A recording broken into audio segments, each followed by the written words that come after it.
Okay. So that's it.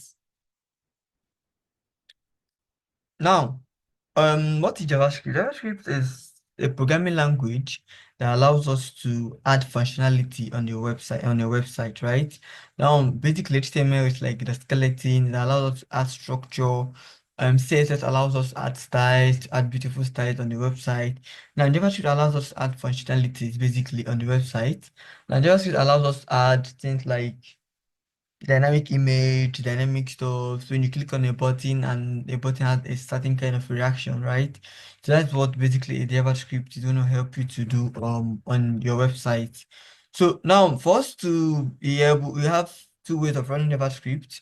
We can either run it directly on our web browser, right, with the V8 engine, right? Or we use an external engine called Node. So probably you've heard about Node. Node.js is a runtime environment that allows us to run JavaScript outside the browser. Give me a sec.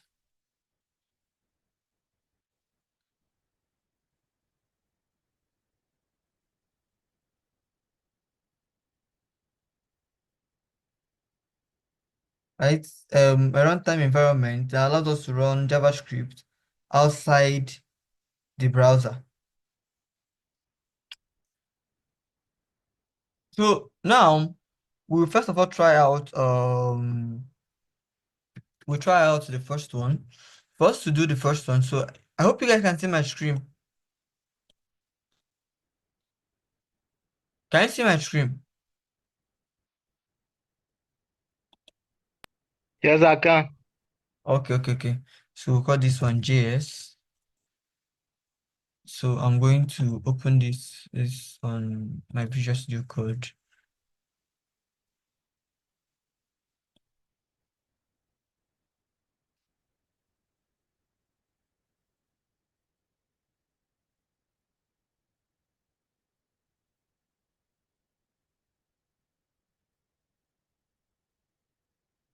Now we have this, right? So we can do basically start by creating our normal structure. So the index.html, right? HTML. And then for a JavaScript file, so we have to have JS. We have script.js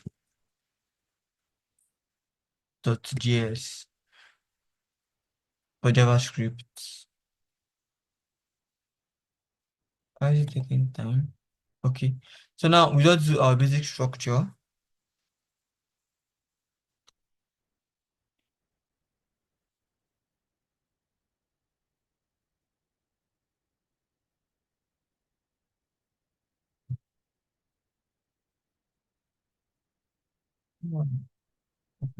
Okay. Our basic structure, we call the JS class. JS class. Now, so all you have to do is to come to this down here. To come to this down here and link our this thing to script. So to have source script. So to link the same way you link our CSS to our JavaScript, that's the same way we're going to be linking it. So we'll just type script and then within the source, then we'll just refer to what we want to do, that JavaScript file. Now basically, that is it. So we just have like say a simple something here. Let's say the H1 maybe hello JS JavaScript. So I'm going to start this up on my live server. So we've talked about live server before, right? So I'll just put open with live server.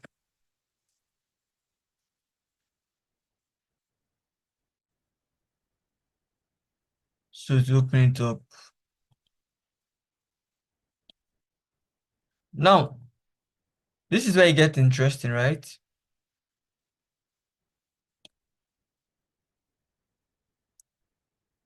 This is where it gets interesting. Now you have to just right click on your mouse, right?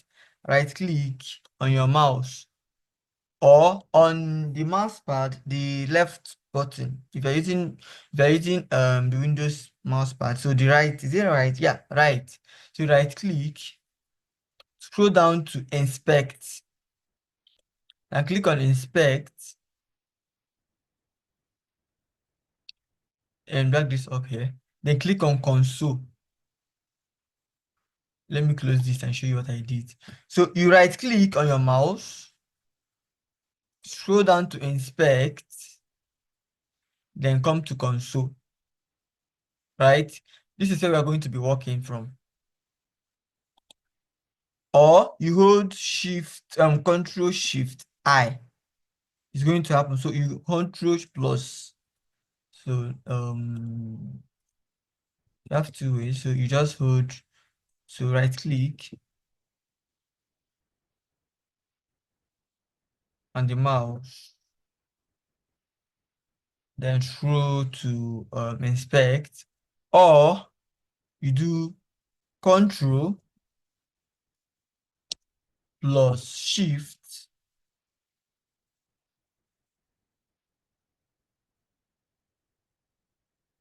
plus I.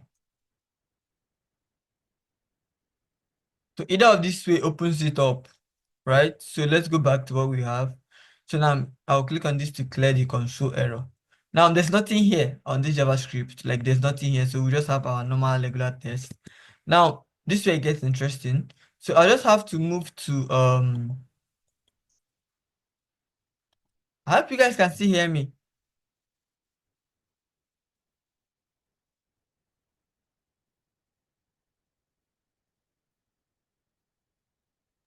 Can you guys hear Yes, me? we can hear you. We can hear you very well. Okay, okay, okay.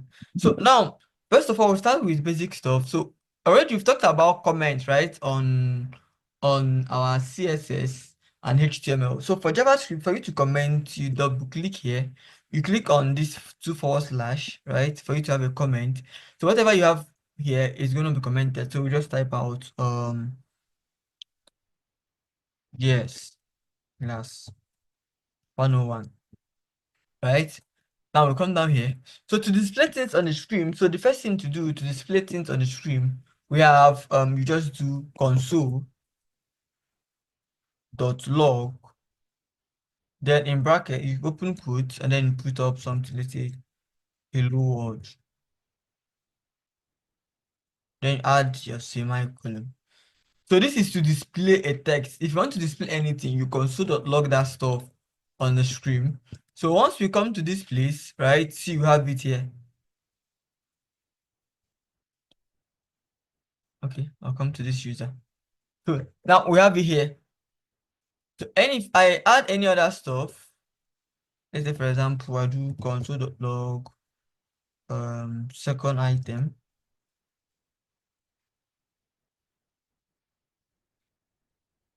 second line. So we have it here. So this guy is refreshing. So we have it here. So basically this is it here. So now remember the first step that I did, I created a JavaScript file, also created a HTML file, then linked it up with scripts. This is the first method, external linking, right? So we call this external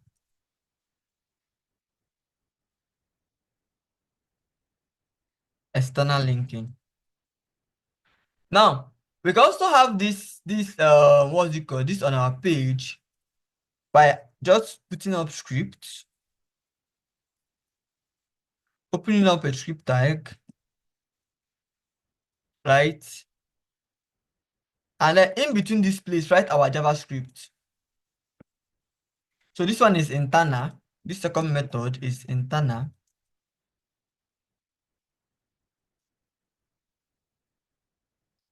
Internal.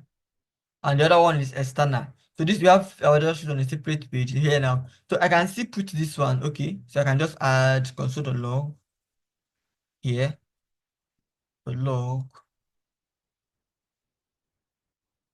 from the HTML indexed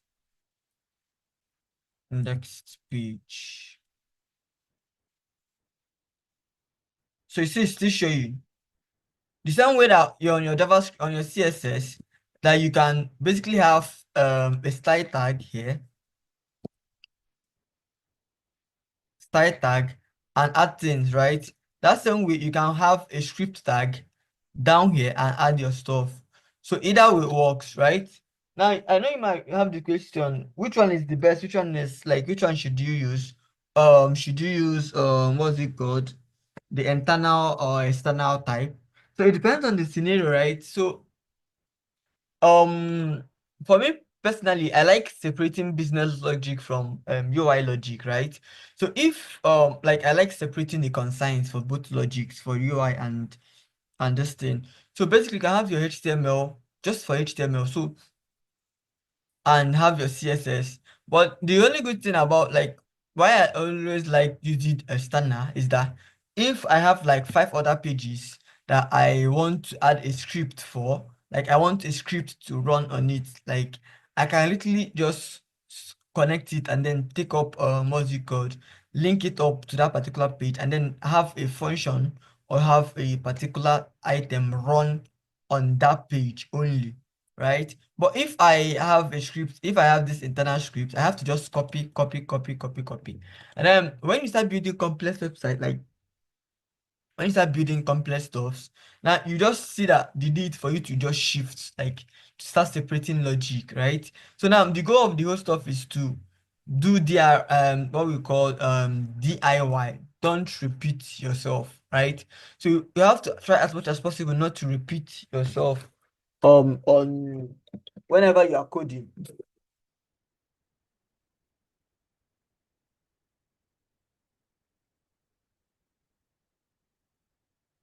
right? So whenever you are coding, so not to repeat yourself. So this is for internal, this is for external. So two of them works, right? Now the second so we dive into JavaScript mainly. So we talk about key things like variable.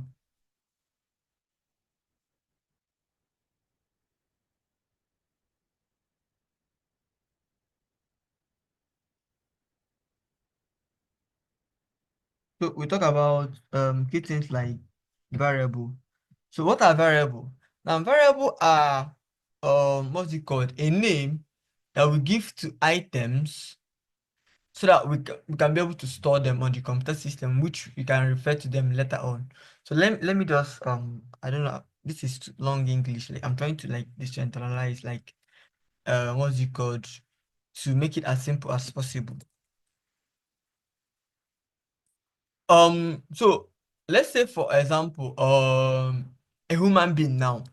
So all of us are human beings, right? So either you're a male or a female, right? That's the first stage. Now, if we have 20 male in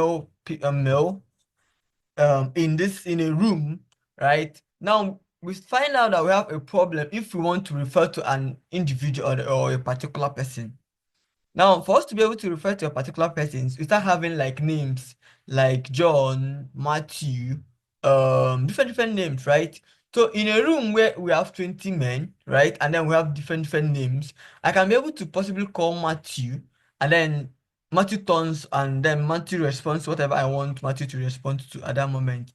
I can be able to call John, and John responds. I can be able to call any individual among the group, and then they respond, then they are going to be respond and they will have to respond, right? But if I just say male, it just means that I'm just using a generic figure, a generic statement at that moment and at that point in time.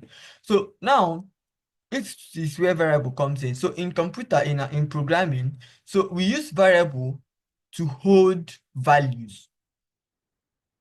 Now we can hold values like integer, strings, but we'll just come to that. But for now, just know that variables allows us to hold and save value. For example, if for example I have okay, so if you ask me what's the importance of variable, so I have this lines repeating so like 20 times, right? We have more than this, like second line, second line, second line, second line, second line, second line. Now, let's say I want to change a particular this like I have this thing 200 times in my code base, right? And I want to change instead of I don't want it to answer second line again. I want it to be um something else like something, second, maybe second item, for example. Now you just notice that I have 200 places to change this, right? Now, but using variables is going to just help us basically to store this item in a single variable, and then being so we'll be able to refer to the variable at the long run, right? Now, so how do you declare variables? So we have three ways of declaring variables, but I will just focus on two, right? So JavaScript has the first one, it has var, so it has let, and it has const. Now, where do you use this? So this one is outdated, right? This is this one is outdated. So before EXEs, because we are doing EXEs, that's the current version of JavaScript that we're treating and that we're using, right? The modern JavaScript. So I'll definitely, like, I'm skipping this one out. So val was replaced by let, right? So anything that val can do, let can do it. So I'm not going through this one, so I'm just going to focus on let and const, right? So where do you use let? Where do you use const? Now, if you have a variable, right, that will change in the cost, if you have a variable that has a data that will change in the cost of the program, use let. So, okay, when a variable is going to be changed in the future, very simple. So when a variable cannot be changed in the future, like in the cost of the program, that's in basic terms, right? Now,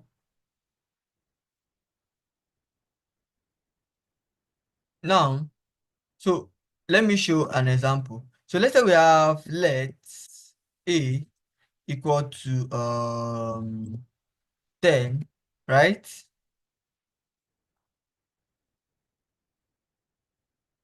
And I log it out. So I'll do console.log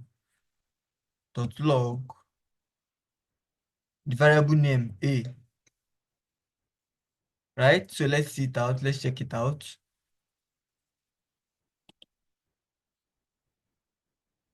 So we have 10 here, right? We have 10 here on this place, right? Now, okay, let me just increase this up. So I'm going to increase this guy. I'm going to shift this guy to the edge. So this is basically what we just did, right? Now, we can come down here and do, what's it called? Let A be equals to 20.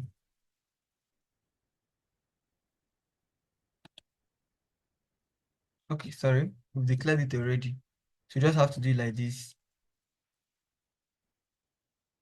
Now, why are we doing it like this? Because we've already declared it up here.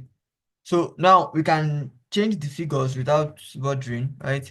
I can just come down. Let's bring it down here. Let's bring this thing down here. Let's log it up here, and let's say log its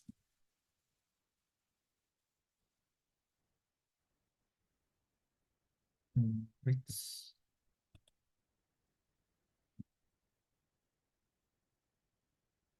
Okay. So let's see. So now at the first initial place, A was 10, and then here we changed the value here, and A is now 20. We are still going to talk about this, but I just want to illustrate what I mean, that if a variable is going to change within the course of the program, that you use let, and if it's not going to change. So let's have a second variable, let's call it const b, and then let's do b is equals to, okay, 30, and let's log b, and then let's try changing b value. So you want to do b is equals to 40 now. So let's see what's going to happen. So it's not going to work. So notice that b did not change to 40, unlike A that changed to 20, right? So it has, what's it called? So you see the error here. So now basically, if you want to view the error that you have on a message, so click on this tab here, this error tab. So it's telling you something. Type error assignment to a custom variable. So it means that you cannot assign. So is it so now I want to also teach you something. So I want to also show you something that so you just pay close attention when you start having error in your JavaScript. Now, basically, it's telling me that I cannot assign a custom variable. Now it's also telling me if you look at this place, it's telling me the exact place I have the issue. So it's on line 36. So if I come to this place, this is line. Let me show this guy here. Let's have this guy. So basically, look at this here. This is line 36 actually, where I try where I try redeclaring our variable. That's constant. So constant doesn't allow change of value, but variable allow let allows change of value. So that's it in simple terms, right? So whenever a program is not going, whenever a variable name is not going to change, now um use whenever a variable name is not going to change in the course of the program, use const. When it's going to change, use let. That's it for variable in simple what's it called? In simple demonstration. So now the next one we talk about is type of variables that you can declare. Type of variable that you can declare. So JavaScript has 6 variables. So we have first of all we have string.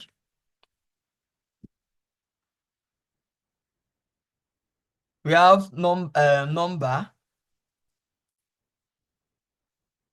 right? Number is basically 1, 2, 3. Also has point, so 0 point. These are numbers, right? So it has undefined,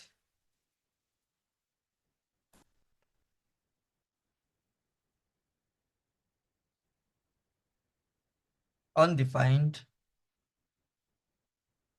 Shit, this undefined.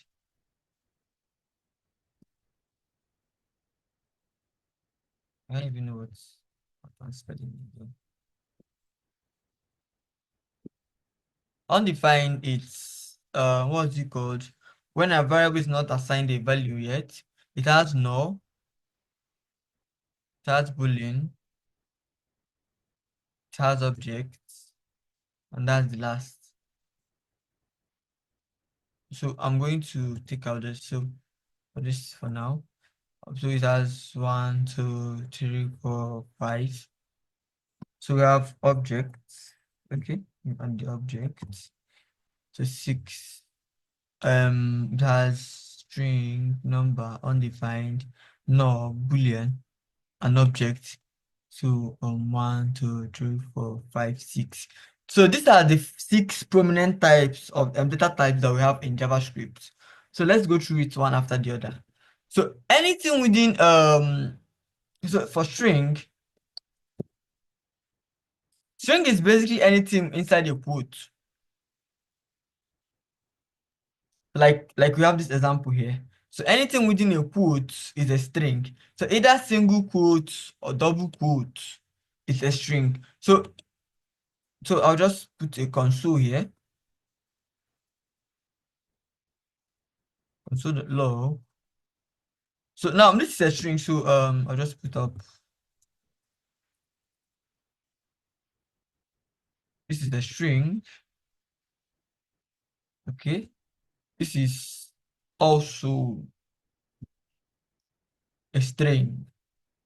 So let's check them out.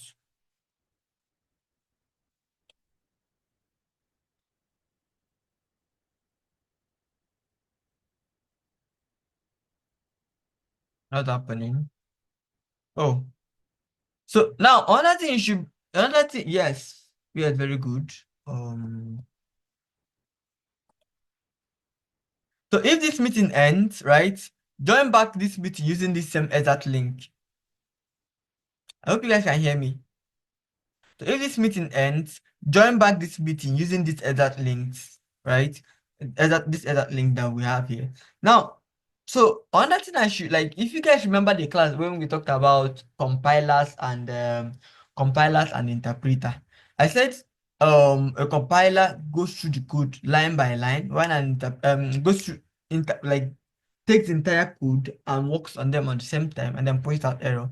While an interpreter goes through the code line by line. So notice something here. So the second, like we have two new lines. So this console that we wanted to show on our stream, this is a screen and this is also a string. But definitely it's not going to show because we are using an interpreter. So we have to fix the error that we had on this line 50 something, right? Before we can continue or proceed. So now for us to be able to fix that error, so we just have to comment out this guy in simple, like that's simple. And then we have our code back and running. So this is a string, this is also a string. So this is it here,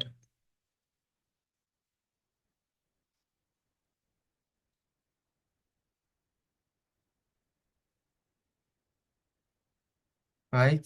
So this is it here. Now the next one we talk about integer. So anything within a code. So another string here, if we have this thing, you can have numbers as string. You can have 1, 2, 3. As far as this is within what's it called? Okay, this is a number string.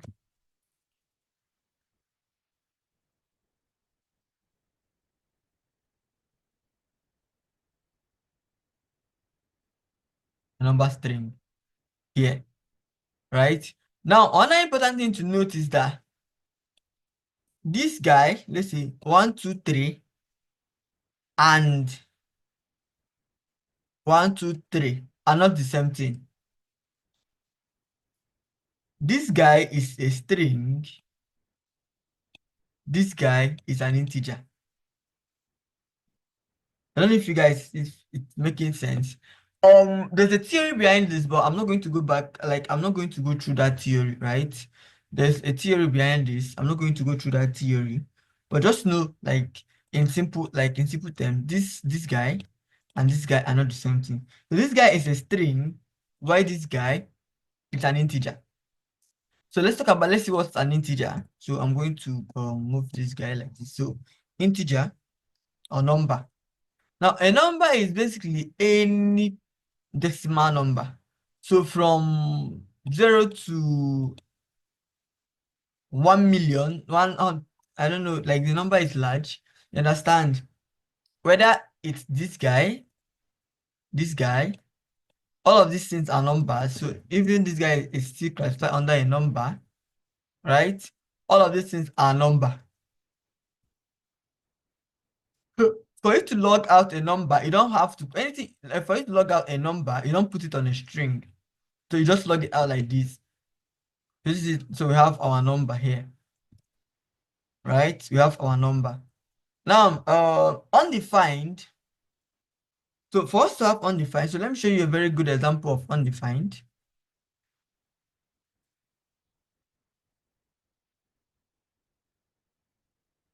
Undefined. So let me show you the example, a very good example of undefined.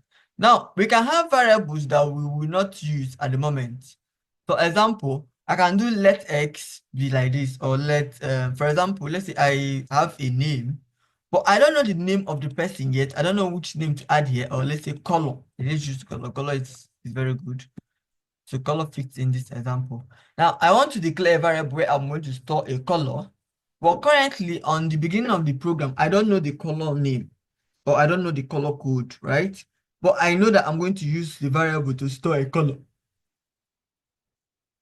So basically, what I can do is to have color as x. So now behind this, and this is going to be undefined on the computer system.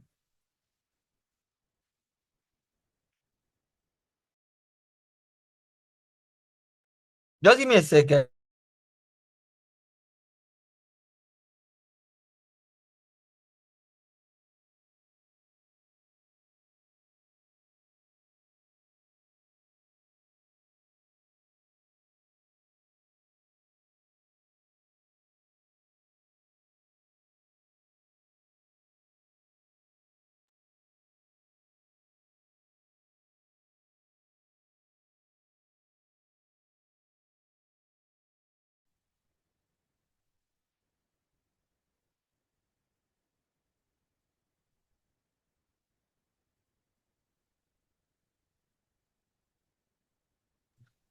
So I'm back. So now behind the scene, this is going to be undefined, right? As long as you do not insert a value on the initial declaration, is going to be called undefined. That's it. Now for next one we have no. So a no value, right? A no value basically it's when you want to assign empty. Now you don't want that value. There are times where you have a project or you have a type of code that you don't want it to be undefined on the beginning. So you can just add no, especially if it's a number. So you can just put let's say you don't know the actual number currently, you can just do no, maybe let's say color one, no. You understand? So So no, it's just empty. Not just being another way of declaring empty. So for now, you can have things that you can declare empty. Let's say you don't want it to be empty, like you don't want it to be undefined. Maybe because of the way, like their way that you structure some code or some code base. You don't have to have undefined. It don't allow you to have undefined, right? So you just use no to just initialize that. Okay, for now, let this just be empty. So no is just like saying empty, right? The value is empty, like the variable name, the value that this thing is containing at the moment is empty. That's for no. So now boolean is just true or false. So boolean is just true or false, right? So now it's either something is true, right, or the thing is false or false. You understand? Either it's true or it's false. Now basically, so we can just have something like as simple as let okay, for example, is dark mode is dark.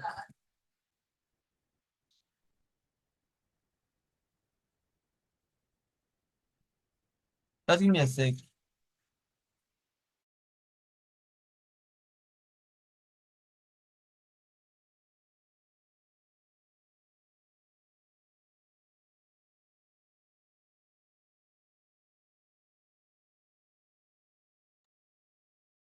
So now it's dark, it's light.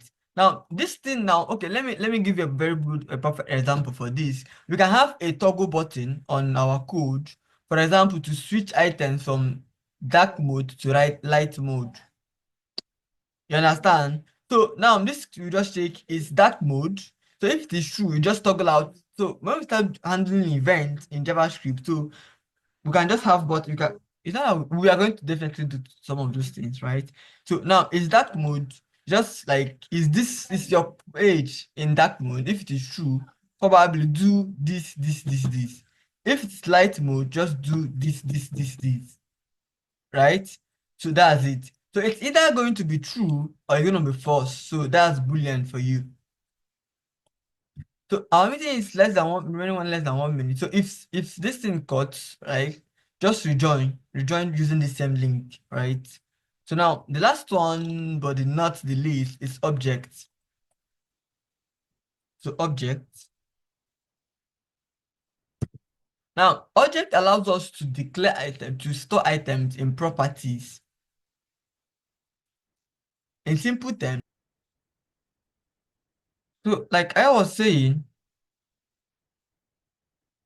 so object allows you to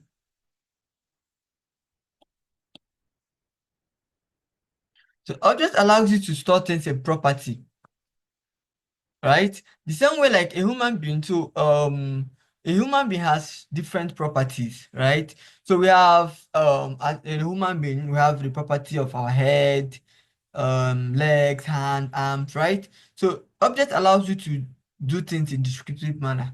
Now, let me digress a bit. So in let me input every programming language has how it treats items, right?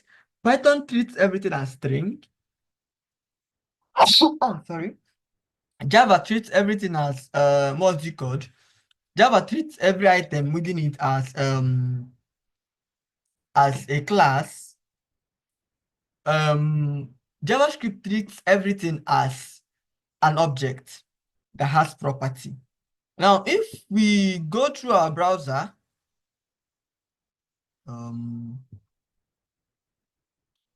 okay, not here.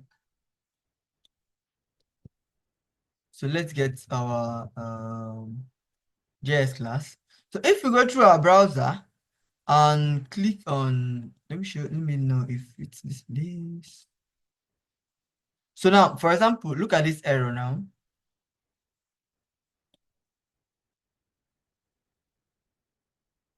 right? So look at this error, basically. So if I click on this guy, now you notice that it has properties within it. Ah, how, I don't know, I can't remember the best place to go to show you guys this. I don't know the best place to go to show you guys this. But just know in basic terms, right? That JavaScript treats everything as an object. So in a very basic term. So let me not just digress and then go very, very far from what we have so that we just um make good use of our time, right? Now, an object allows you to declare things with item, like declare things as property. So like let's say I want to have an object. So let's say const, right? Or let the object of very good a book. Let's use a book, right? So basically, book has a couple of properties. First, the author of the book, okay, the title of the book, and we have author. So okay, yeah, maybe it's available in the store. Um, let's leave this part. Let's stop here. So let's stop at okay, let me take out this property. So let's stop at this place. So now an object allows you to declare things in this manner. So for example, so now we have the property title, right? The title of this book, right? We have the author of the book, right? Which is this guy, I don't know his name. The year the book was written, right? This guy, right? This time, right? So basically, so this is what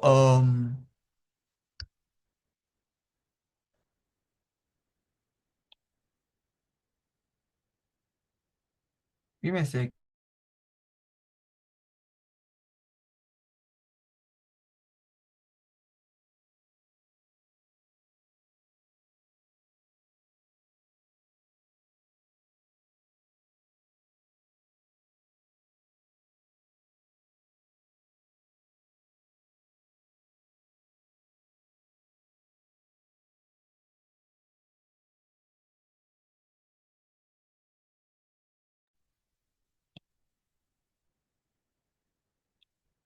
So basically, so back to what I was saying. And this allows you to access this individual. So I can access this individual property from this. So either way, I can decide to just log the entire property, log,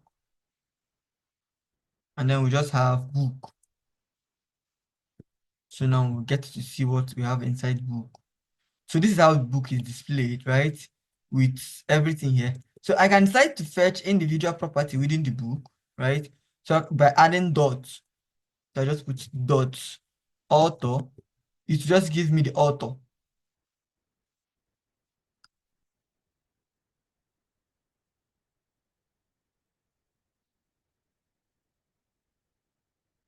What's happening?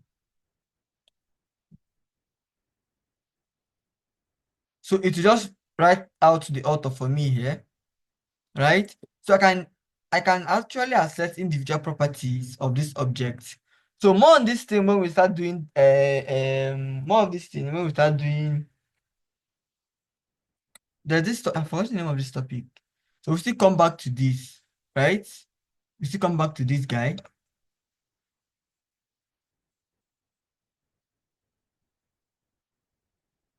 Let me get my lecture notes. I'm supposed to be in an urgent meeting, but let's just finish this up. Now, so that's it for this. So the next topic we just go through. So I'm trying to just skim through all of these things, like the major topics, then I'll drop resources, then I'll give an assignment, right? So I'll give an assignment that you guys are going to do, right? So the next thing we talk about, let's talk about another operators.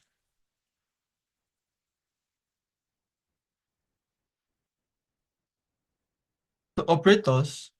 Now, operators are mathematical symbols and signs that we use to perform basic mathematical not basic, we use in performing mathematical operations in our code. So these are math, signs, and symbols we can use to perform arithmetic operations,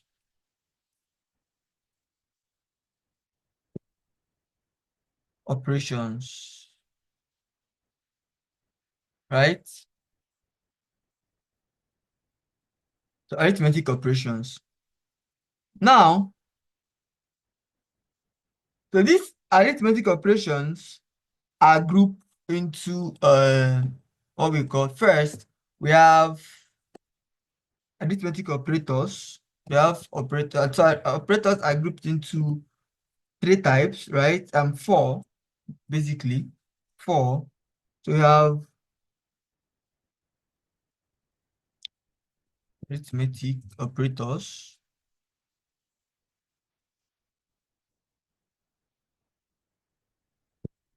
We have assignment, assignment operators. We have comparison,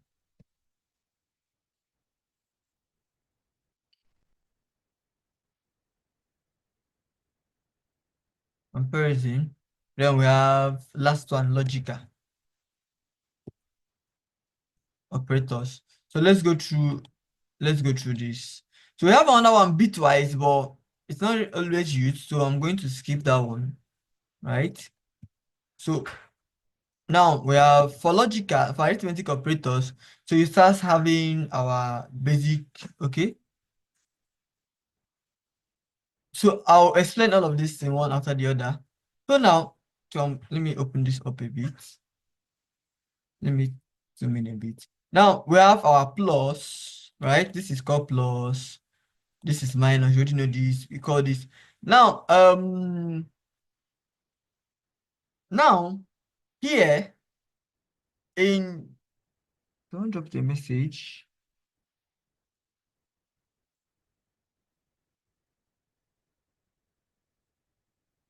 Oh,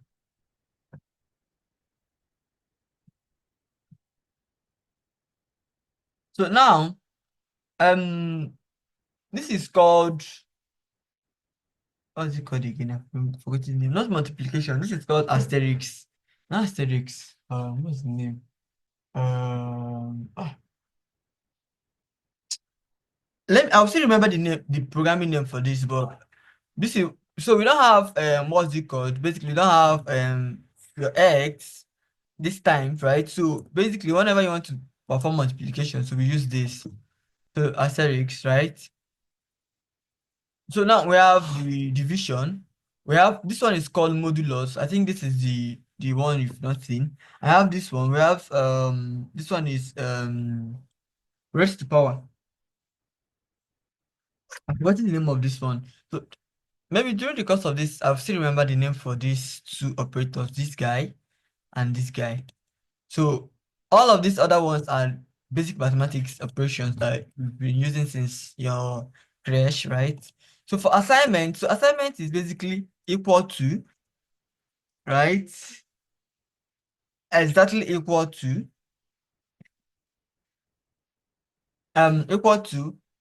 and this last one, this third one, right? This is equal to this is equal to, and this is exactly equal to, right?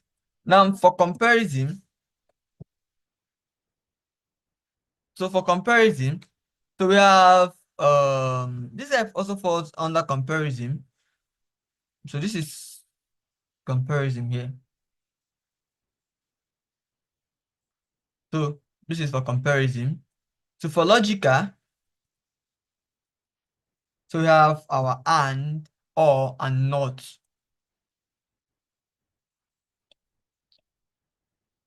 So let's go over them one after the other. So let's go over them.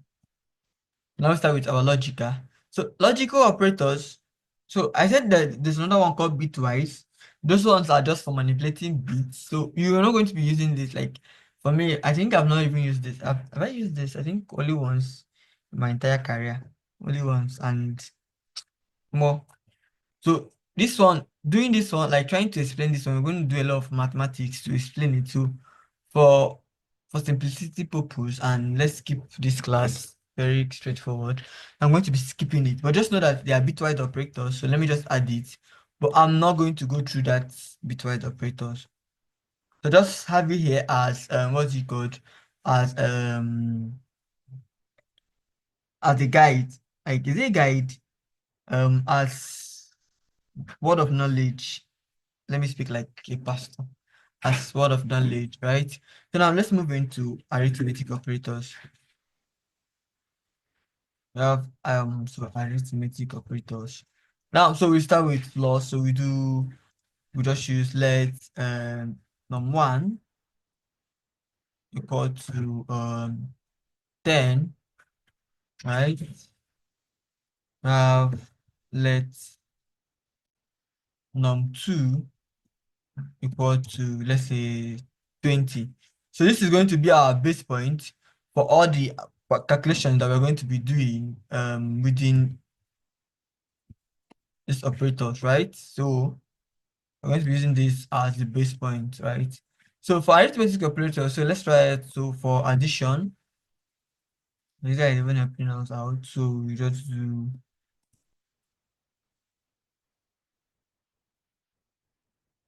so I'm just gonna bring this guy down. So change this to minus for minus, right? So notice something. So I'm going to just switch up this so I don't have what's it called? And zero index. So subtract. I'll just call this guy sub. So we just have so which one? The next one is asterisk. So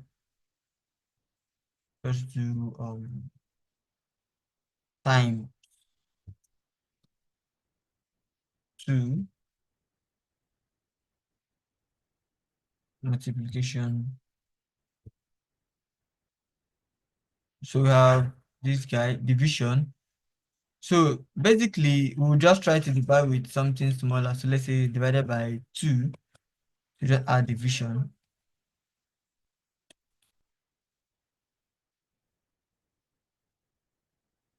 Doing division, I don't know if I'm spelling this correctly, but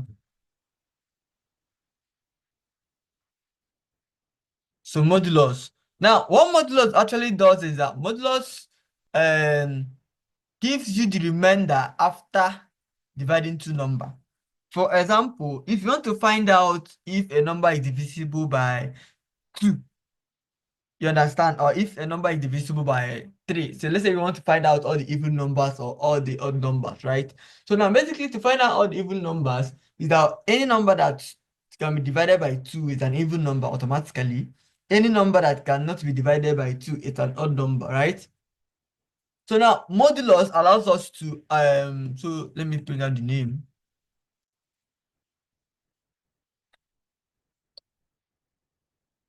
I think modulus. I don't know if this spelling is correct, but get the gist. Now what happens is that it will divide 10 by 2 and then give you the remainder.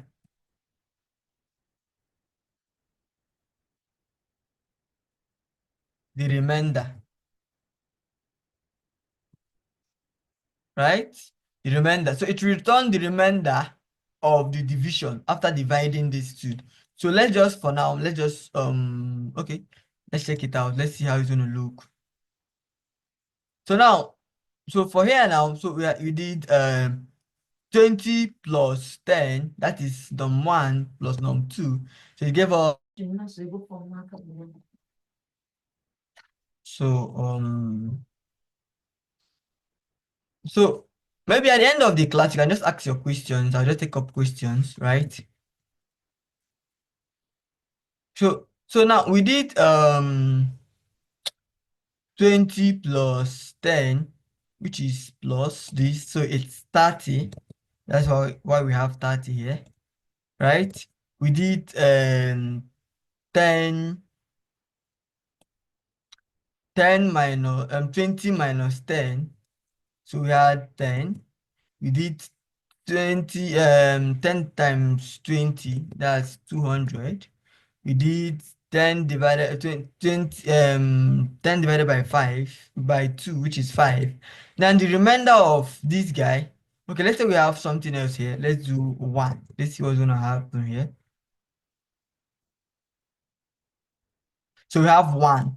So now, because 10 cannot actually divide, because 2 cannot actually divide this thing. So if we divide 10, 11 by 2, we have 5 remainder 1, right? So if we use that, what's it called? Basic elementary method of dividing, adding to putting two oranges and then dividing it, right? So we already have 10 by that is 5. So we have 5 remainder 1. So that's why we have that remainder, right? So like I said, modulus gives you the remainder, not the actual value. So it will divide and give you the remainder. Now we have this guy. I just I've not remembered the name of this guy, right? But basically what happens is that it gives you if you want to have raised to power,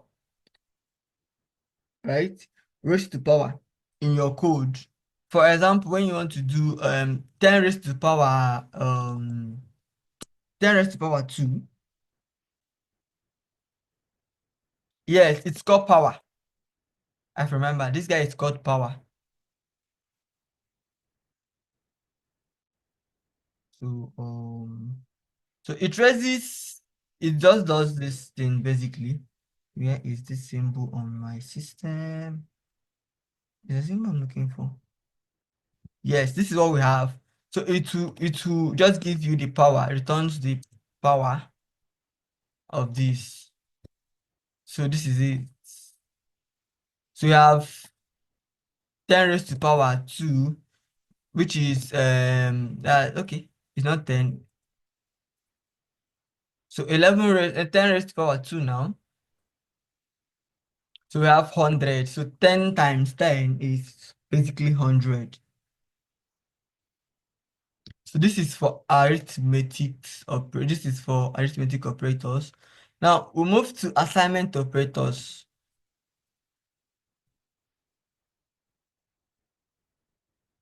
The assignment operators allows us to assign value. So we've been using assignment operators for a while now. So this is so saying 10 is equal to name. Sorry. Ah God, I need coffee by now, God of Elijah. So okay, so back. Now when you do so using assignment operator, so we assign using the left item, the angle, the things in the left to assign to what we have on the right. So we just basically we're just saying basically here that we're assigning the value of 10 to number 1, right? In simple terms. So you're assigning the value of 10 to number 1, right? So and we're assigning the value of 2 to number to 20. Now, so basically, so we've already used what's it called, the assignment operator before. So I'm not bother going through the first assignment operator, right? Now we will just do we'll start from equal to and exactly equal to. So what's the difference between these two? So I'll just put it here. So equal to, okay. Um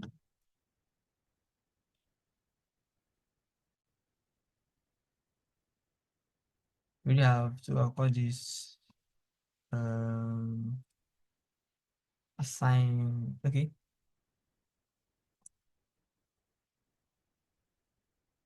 Assign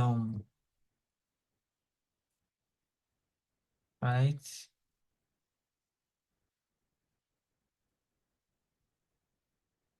Mhm. Now, so let's do this second one. So this versus this. What's the difference? So what's the difference? Now, so coming to this place, coming to what's it called when we talked about data types, right? So I forgot to show you guys something. Now, if you want to know a data type of a particular item, let's say you don't know whether this is a string or a boolean or a null or undefined. So basically to have to know the data type, you just choose type of, now the name of what you want to check. Let's say you want to check book, for example. Now just wrap this inside a console for it to show. You just do console log. So we just have it type of book. So let's see.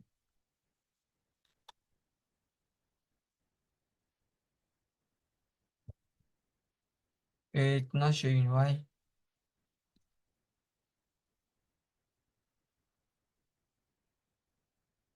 So it's saying objects. So if we do type of color, color,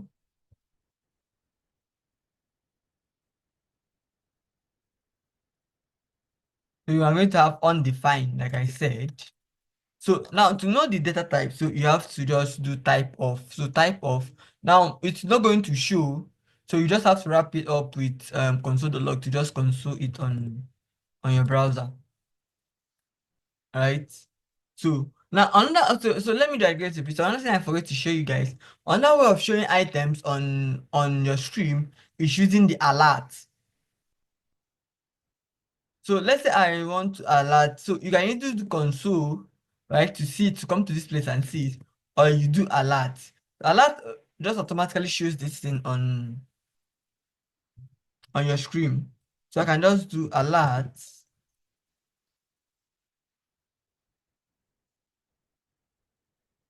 So within the alert, let's see um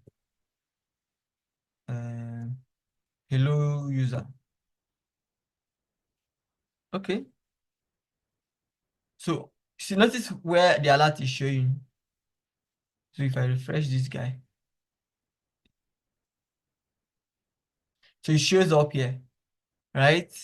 So alert just pumps up something each time that you have it. So, but for you to see the alert, you have to refresh the page to be able to see the alert. So once you just enter the page, it's going to automatically display. Ah,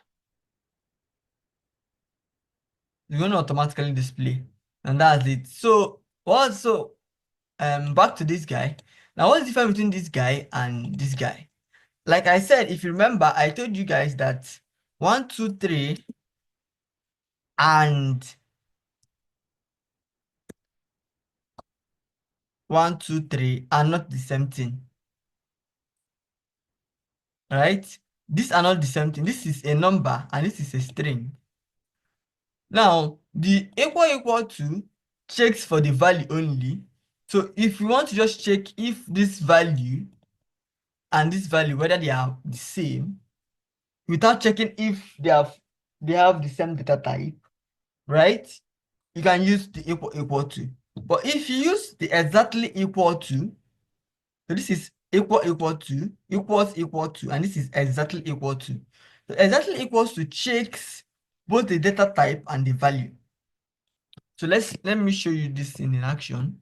So let's have text. Let's have okay. Let's um so test. So we just have okay. We're gonna use this, which is a string, and then we use this, which is a number. So now let's check it out, right? So you can just do type of first. Let's check up the type. So we'll do type of text one.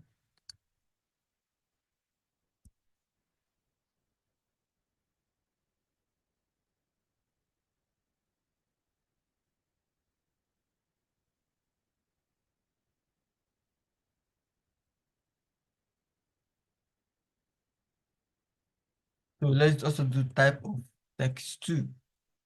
So to make sure text two. So to make sure which one we are logging out at the same time, so I can just do console. Just take.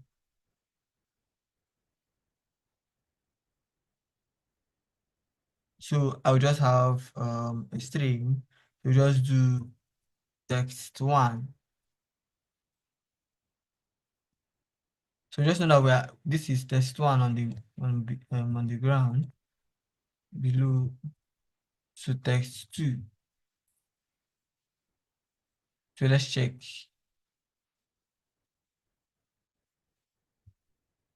In my money, color zaman, color zaman, money.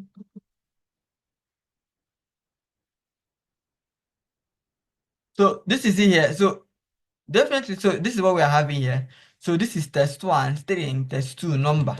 So let's check out with those two items. So we just do console.log. So if text one is equal to this guy. Now, since it's what's it called?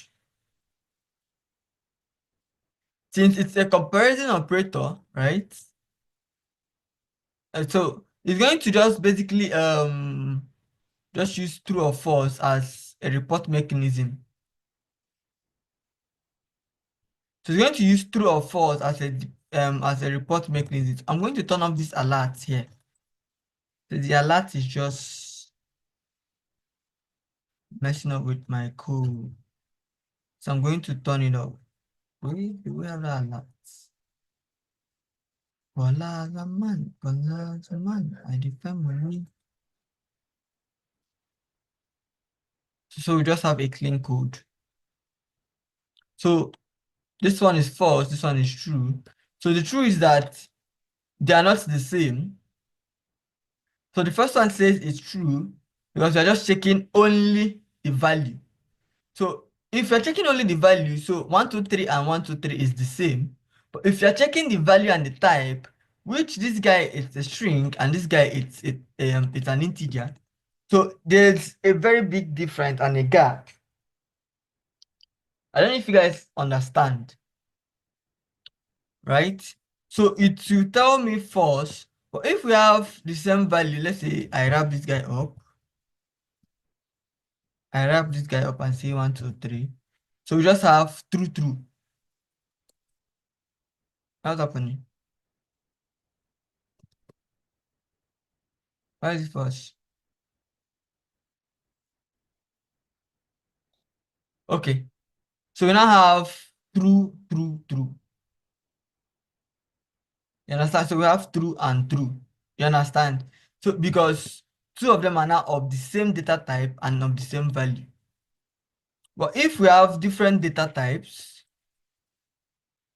it's gonna say this one is gonna read true, right? It's gonna return true, and this one is going to return false.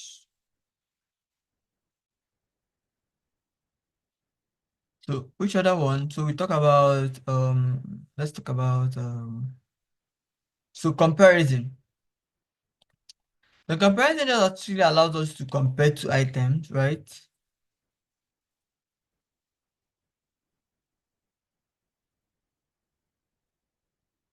comparison operators. So we start with so we do the greater than and less than.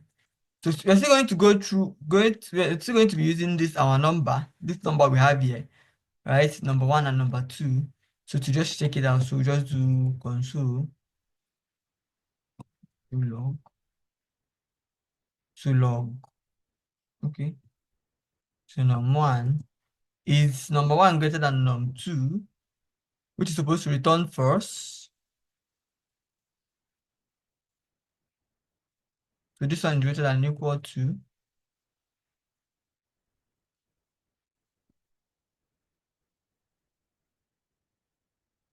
mm, So let's go through this. So this one is just basically is num1 greater than num2, which is supposed to resolve first. So greater than, this guy is greater than, this guy is less than.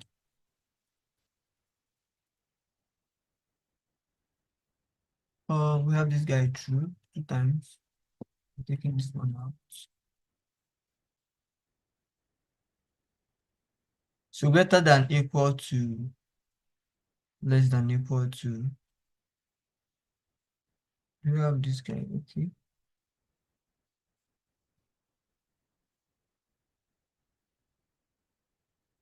Not equal to, not exactly equal to.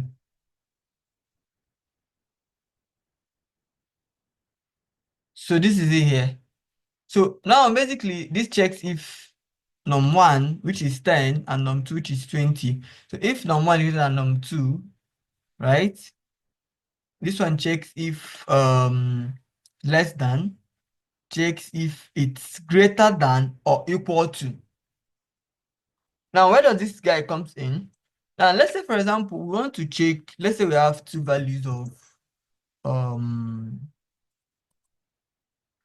let's say we have, I'm so sorry for the name. Jeez, man. We have, 2, 1, and also have, 5, 1. So this guy is going to read,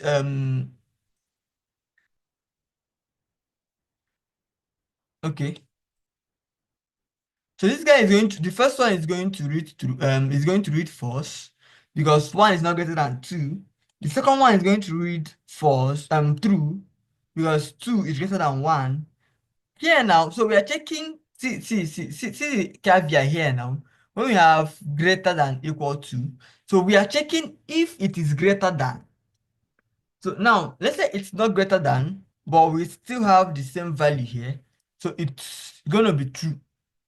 But for this guy only checks if it is greater than. It doesn't check if they are equal to, if they are the same value. So if you want to just capture, we want to just capture whether if they are the same value or they are greater than.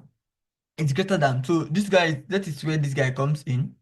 So this guy checks if it is less than, right?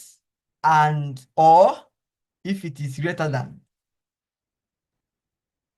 Now, the same way you tell somebody, for example, let's say a friend, so you have a roommate and you guys are in the same room, and your roommate says, for example, I want to go down to get maybe drink from the grocery store. Now, you can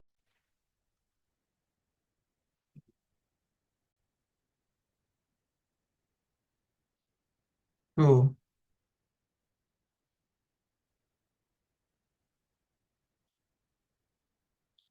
So let's start up. I do we have these guys on our screen?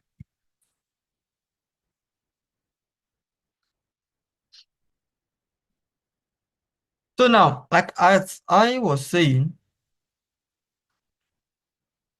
so now for the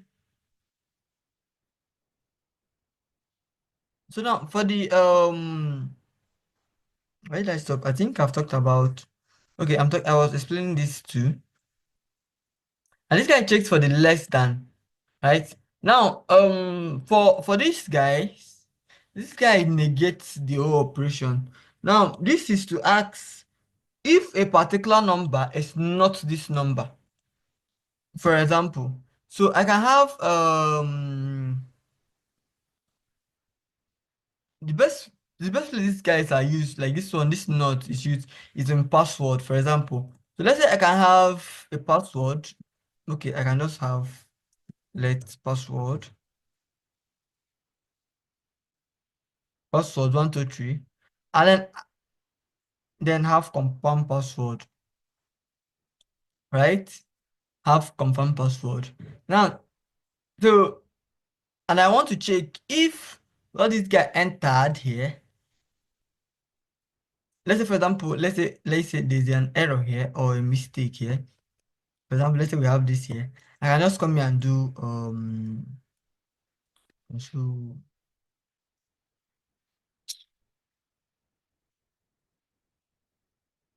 just come here and do sorry. So num1 not equal to num2. So let's come back here.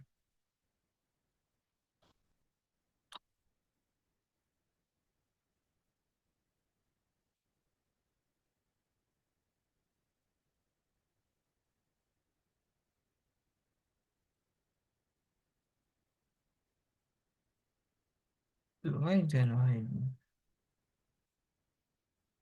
Hmm.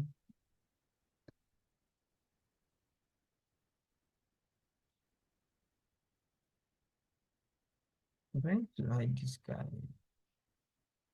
don't know why it's not hiding again though. So I'll just continue. Now it says true, right? Because these two are not the same.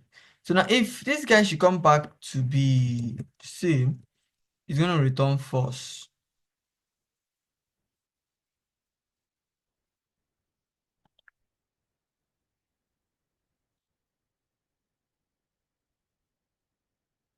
It's going to return, why is it not changing?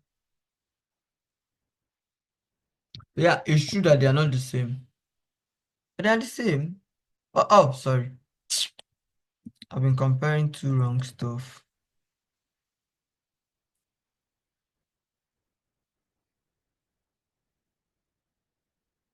They're going to return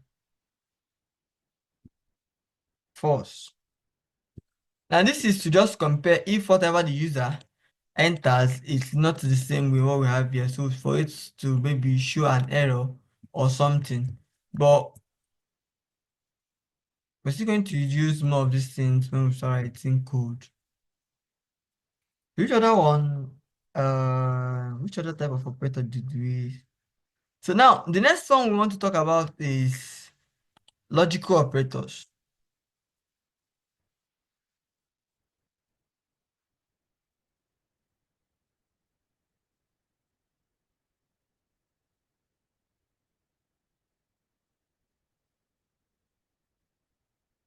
Logical operators. Now this operator. So what we have in logical operators, we have and, or, and not, and not.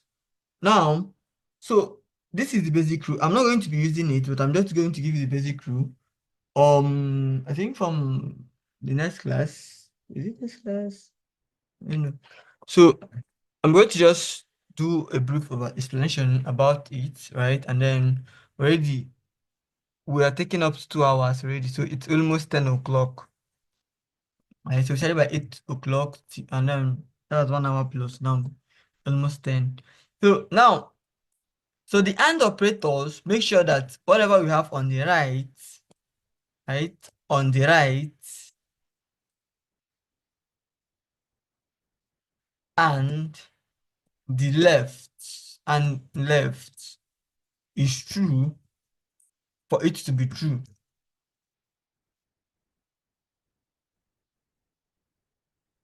For it to be true.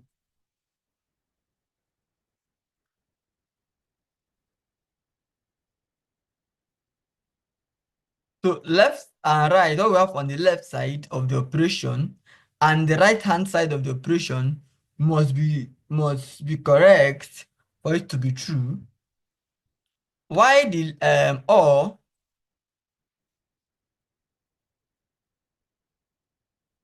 it's true if either one of the operations are true. I know now we are entering into what's it called? Computer science. We call this topic it's called um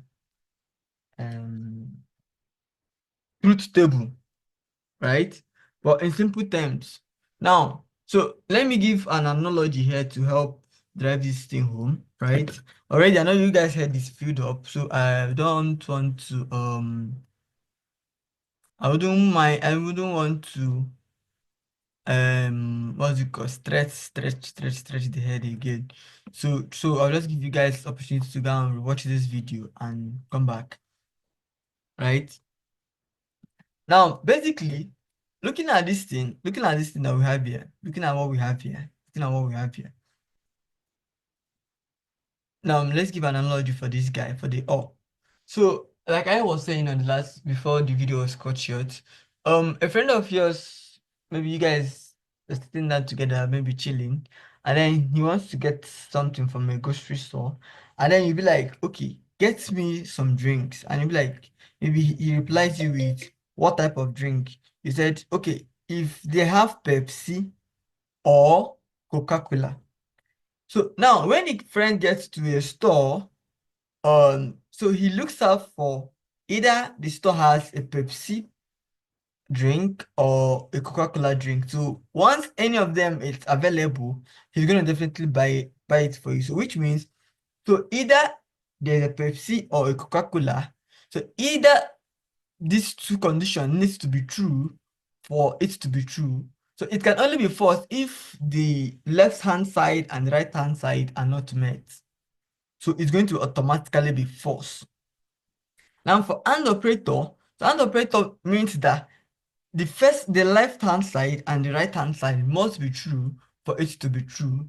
For example, so let's say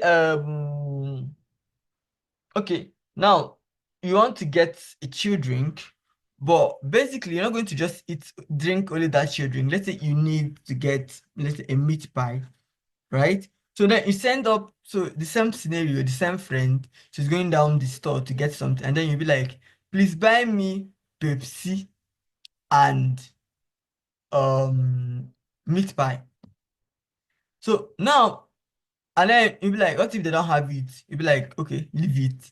So now you can only get, he's going to get for you Pepsi and meat pie if the store has that either one of them. So the two of them needs to be completed for it to be true, right? Now for not, so not, it's a negation, right? So if we use not to check if this is not right,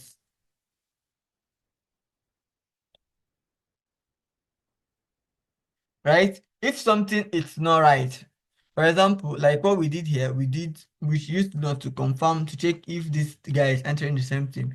So not all just act as a negation. So if not this, do this, right? So once the whole item fails, but this guy for and this two needs to be correct for it to be correct for all any of these things. For not, if it is true, it's gonna be false. If it is false, it's going to be true. So it acts as a negation. So that's in basic terms. So this is where I want to stop for today, because already your head, I know that you guys' head is now hot, and we've covered a lot of topics. Like we've shared a lot of stuff. We talked about how to console. We talked about variable declaration. Talked about types. We talked about operators, right? So we talked about three stuffs. So I'm going to do two things basically now. I'm going to push this guy to the GitHub, right? The one class, right? So by now, basically, you guys know how to clone. So I'll just push this guy. So I'm going to make it public. So let me see what we have here. We're going to answer what are we going to give it? So we're going to give it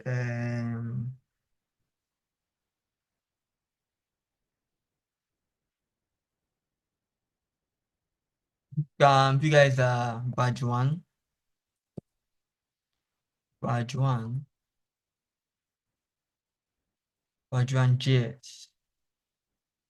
So I'm going to push it to this repository.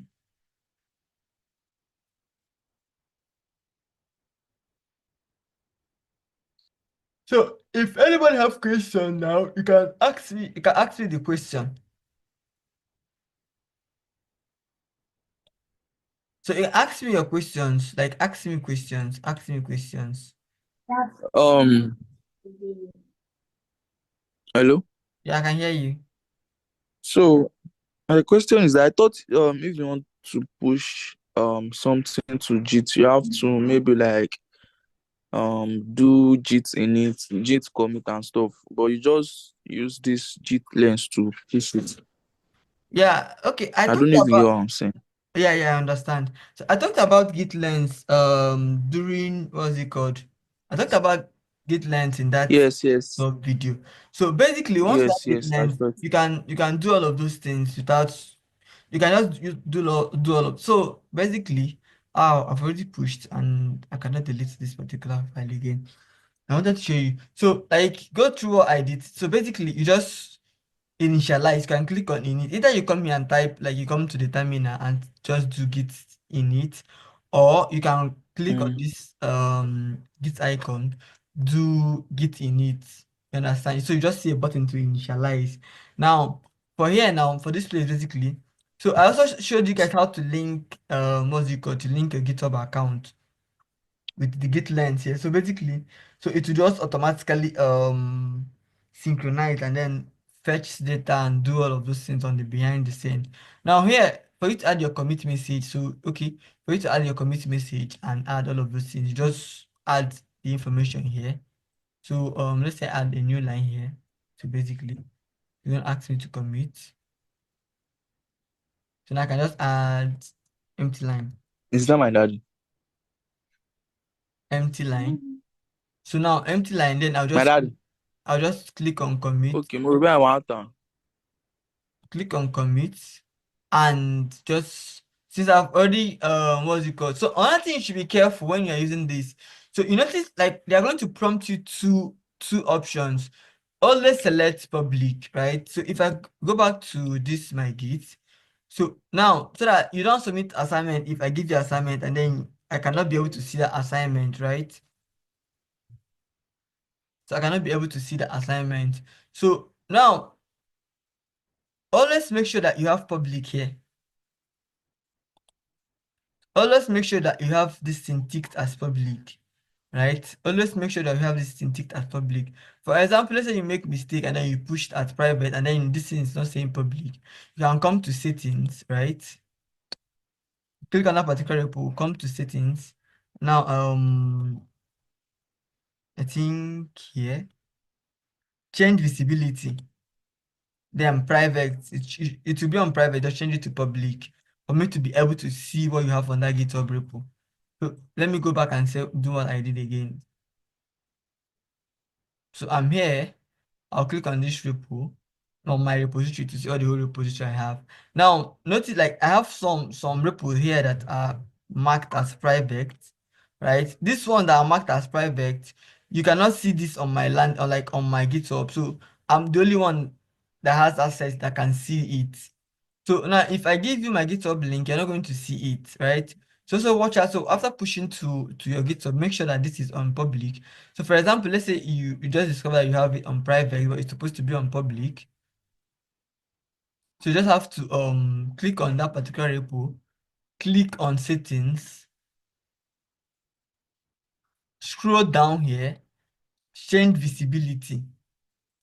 So you can move it to change to private or public. So if you're in private already, it's going to show you public. If you're in public, it's going to show you to private. So that's it.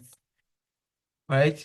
So I'm going to paste that link on the GitHub like of this repo. So you guys just go clone the repo, you just fetch out the whole code. So we're going to be using this particular repo for all of our JavaScript code, right? All of our JavaScript code. Now, so with all I've taught so far, plus the resources, so I'm going to drop an assignment that you guys are going to do on the group, right? I'm going to send an assignment that you guys are going to do on the group. I think on Thursday, maybe we should have another class on Thursday. This time around, on that Thursday, we talk about events, right? I'll take up your questions, we talk about events, right? How to manage events, right? On JavaScript. So, oh, God of Elijah, God help me. Like, I'm fully booked up, but just have to finish this one up.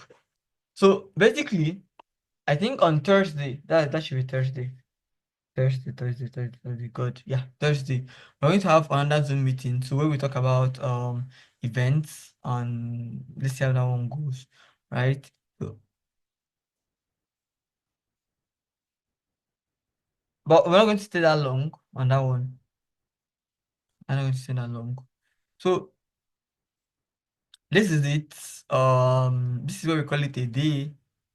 So thank you guys for showing around, for coming around. So I'm going to, basically either this night or tomorrow morning, max, you have your live video up, and I'm going to push up the assignment and the link to this code base. So good night. See you guys in the group.